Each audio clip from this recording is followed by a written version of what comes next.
And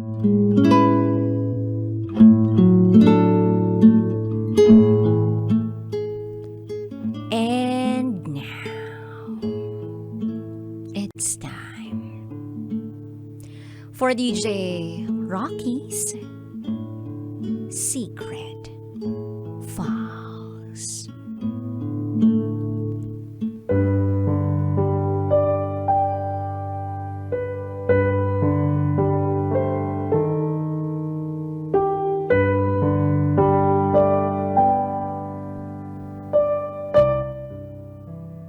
Sino ang dapat kong sundin? Ang magulang ko? O ang asawa ko?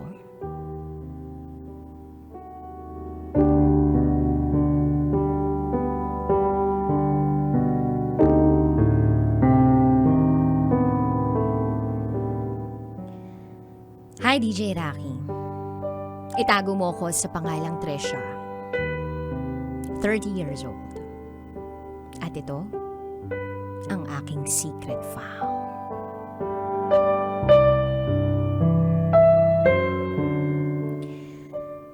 High school pa lang ako, nagmamanage na ako ng business namin. Kaya nag-decide ang parents ko na mag-open ng branch at sa akin ipangalan. Year 2013. Nung mag-umpisa akong i-manage ang business. Second year college ako noon. Nag-stop ako ng third year college kasi hindi ko kayang pagsabayin ang negosyo at ang pag-aaral ko. All goods naman ang business ko at napalago ko. Year 2016, nag-decide ako na i-adopt yung anak ng tindera ko. Focused ako sa business at sa baby. April 2021, nag-start ako mag-online trading. June 2021, meron akong nakilala online. 27 years old. Isa siya sa mga nagpapatrade sa akin. Hanggang sa nahulog ang loob ko sa kanya. Then, came July 2021, naging kami. Kahit hindi pa kami nagkikita ng personal, ramdam kong mahal na mahal ko siya. At kahit alam kong trip lang lahat sa relasyon namin, hulog na hulog ako sa kanya. Then August 30, nag-decide ako na iwan na siya. Kasi pakiramdam ko, one-sided lang ang pagmamahal sa amin. Pero, ang sabi niya, hindi raw niya ako kayang mawala. So, nag-decide siya na lumuwas ng Maynila para magkita kami. 3 days siyang nagstay sa hotel at pinupuntahan ko lang siya. Pagka-uwi niya after 5 days, binalikan niya ako uli. At 1 week na siyang nagstay sa bahay. Strikto ang papa ko. Kaya itinago ko lang siya sa bahay. Pangatlong balik niya, ay niyaya niya na akong magpakasal. Pumayag ako. Kasi nangako siya, natutulungan niya ako sa problema sa negosyo nang dahil nga nagkaroon ng pandemya. Isinama niya ako sa lugar nila para makilala ko ang mga magulang niya. At doon ko nalaman na may 3 anak na pala siya. At nagsasama pa rin sila ng nanay ng mga bata. Pero hindi alam ng mga magulang niya na hiwalay na sila. So kinausap ko ang nanay niya bilang respeto. At sinabi sa akin ng nanay niya na huwag akong papayag, alang-alang sa mga bata, na hindi masira ang pamilya nila. Hindi rin pumayag ang papa ko sa desisyon namin. Kaya inilihim na lang namin ang pagpapakasal pagka-uwi namin ng Maynila. Nagsama kami sa bahay ng 1 buwan bago ang kasal na kahit against ang papa ko sa pagsasama namin, napilit ko siyang pumayag. Pagkatapos ng kasal, umuwi ang mister ko sa kanila. At doon na nga nalaman ng mga magulang niya na ikinasal na nga kami. Nalaman na rin ng mga magulang ko.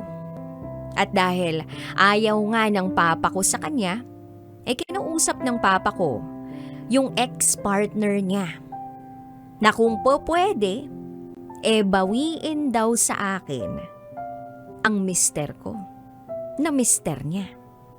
Dahil may mas karapatan siya kasi may mga anak sila. Hindi tumigil ang papa ko sa mga negatibong komento niya tungkol sa napangasawa ko.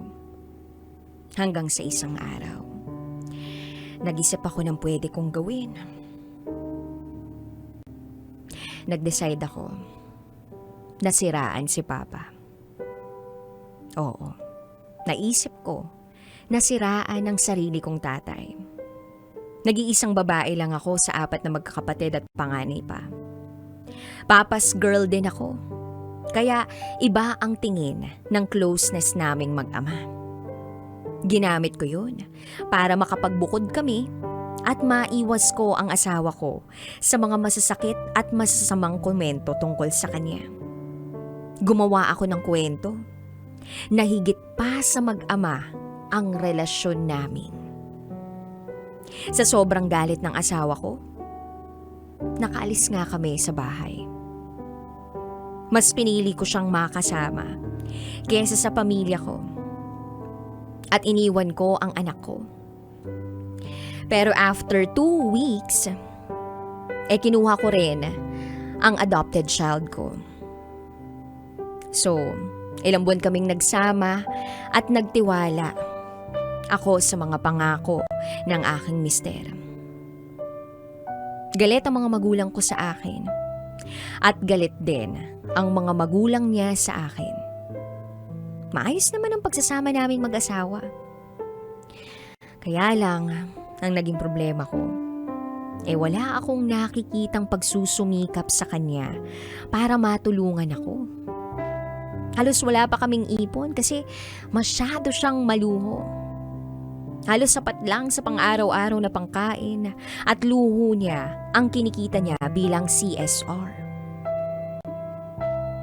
At sa ngayon, nagsisisi ako sa paninirang nagawa ko sa papa ko. Kaya inamin ko sa asawa ko na ginawa ko lang yun para makasama siya. Pero ngayon, hindi ko magawang mabago at matanggal ang galit ng mister ko. Nahihirapan na ako kasi hindi ko magawang makausap ng maayos ang asawa ko. Dahil away ang palaging ending. Kasal kami. At dapat kasama niya ako.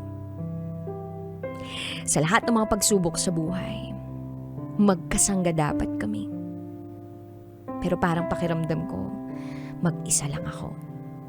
Ano bang dapat kong gawin? Gusto ko nang maayos ang pamilya ng bawat isa.